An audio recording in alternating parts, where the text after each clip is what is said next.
lot of people have a lot of problems with, and that's the difference between fetal and adult circulation. Okay? Real quick, just to review, the heart beats top, bottom, right? And how good are you guys, or have you guys even taught you guys anything about heart sounds yet? No. Okay, is that important or not important? Important. Okay. So the quick understanding of heart sounds is this makes no noise. Okay? Did you hear that? So the squeezing of the heart makes no noise. The only thing that makes any noise is when, after the heart is beat, the valves slam shut. That's the sounds that you hear. And the heart beats top, bottom, top, bottom, top, bottom, top, bottom. But all of the heart sounds are in systole. Okay? So when the heart's not beating, there's not supposed to be any noise. And when the atria beat, atria, ventricles, atria, ventricles. When the atria beat, there's no noise. But as soon as the atria empty and the ventricle starts to beat, the very first thing that happens is that the valves between the ventricles and the atria slam shut. That's the first heart sound. It's actually two heart sounds, but they happen at the same time, so you hear them as the first one, that love. Everybody with me so far? So as soon as the heart starts to contract, the ventricles start to contract, that's systole. The AV valves slam shut. First heart sound. Then, throughout systole, that heart is compressing. And at the end of it, when it's done squeezing, the semilunar valves in the pulmonary artery and the aorta slam shut. Because those blood vessels are capacitance vessels. Do you know what that means?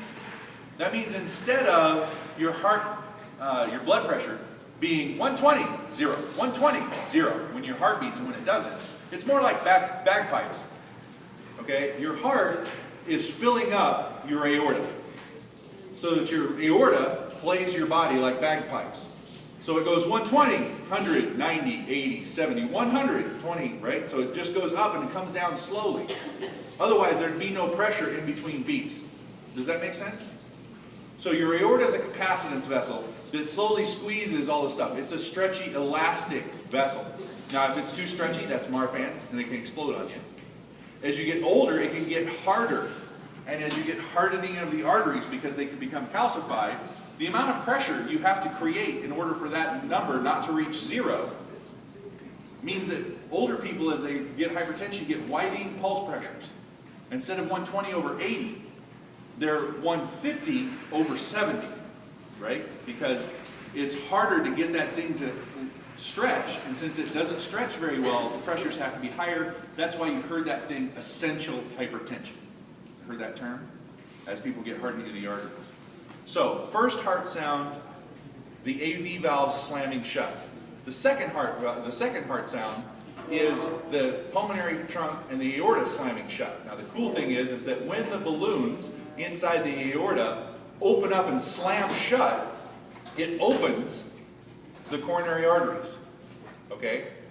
Remember, it's coronary arteries, cardiac vein. So it opens the coronary arteries because it doesn't make any sense for you to try to fill the heart with blood when it's beating. It's busy and it's going to squeeze the blood out of itself, right? So you want the heart to relax, and on relaxation, get its blood supply. All that makes sense. If you have that, and there's no time between beats, then there's no blood going to the heart. Which is why a heart rate above like 170, 180, or even in old people, heart rates are like, it's 180 minus their age, or 220 minus their age. So that if their heart rate gets above a certain speed, they're going to get a heart attack from it. Because if there's no time between beats, the blood's not getting into the heart. Does that make sense? That's why the coronary arteries and the rate of contraction is such a big deal. The atria need to fill up the ventricles so that they're nice and big and stretchy. Okay, when something's stretched out, you guys learned that whole myosin, actin, filaments thing. If you stretch them out, then they have more to contract to. And the more you stretch them out, the better they beat. You guys have gone over that stuff, right? Okay, so atria, ventricles, atria, ventricles. And you have to understand the box heart up here. Okay, that blood comes in through the superior and inferior vena cava, goes into the right ventricle through the tricuspid valve, right? Try to be right. That's how you remember which one's mitral and bicuspid, right? So try to be right. Then it goes from there into the pulmonary trunk. Goes off the pulmonary trunk, goes off to the lungs, because you have two hearts. One that does your pulmonary trunk and one that does your aorta. They just happen to be stuck together. Okay? Blood comes back from the four pulmonary veins, which have oxygenated blood now. Go from there into the ventricle, get pumped in there by the atria, out of the ventricle, out through the aorta. All that's the beginning, right? And you understand that the blood pressure in your aorta is higher than the blood pressure in your pulmonary trunk. Do you get that part? Okay? Because the left side of your heart is huge, big, thick. It's got to squeeze blood all the way down to your tippy toes, right? Whereas your pulmonary trunk only has to get it to your lungs and back. Which is why the ductus arteriosus starts making so much sense about the overpressure in it and how to identify it. So, in fetal circulation, are you guys ready for fetal circulation now? In fetal circulation, blood comes in from the inferior vena cava and it's oxygenated. Okay? That blood goes into the right ventricle.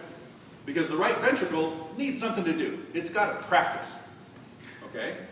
Because it doesn't have any lungs, right? So down here at the bottom, there are no lungs. Only 10% of the blood that's pumped out of the heart goes to the lungs, because there's really just little tiny structures that are balled up in your chest. Okay? So it goes in here, gets pumped into the aorta. Gets pumped into the, sorry, that's pulmonary trunk. My bad. So it gets pumped into the pulmonary trunk, but has nowhere to go. I suck at this.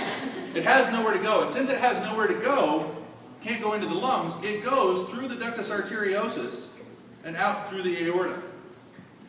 Does that make sense? Okay? And in fact, this is about 60% of the circulation to your whole body in the beginning in fetal circulation. But there's more.